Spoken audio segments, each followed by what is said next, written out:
So I grew up in a single parent household and raised by my mother, backed by with the help of my grandmother and grandfather.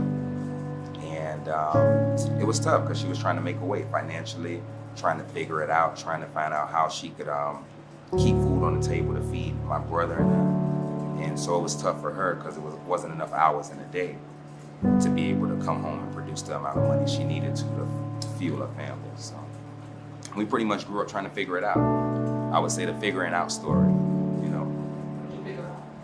Well, I figured out that the 9 to 5 wasn't going to be, it wasn't going to work for me, because I too had kids. So I watched how my mom grew up with one income, trading time for money.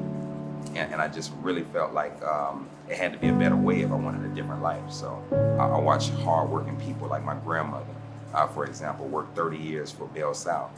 My grandfather, 30 years for Old Dominion. My mother, 30 years for American Express. And at the end of that story, or their working story, I didn't necessarily like the result that they got because it was a lot different than what they thought they would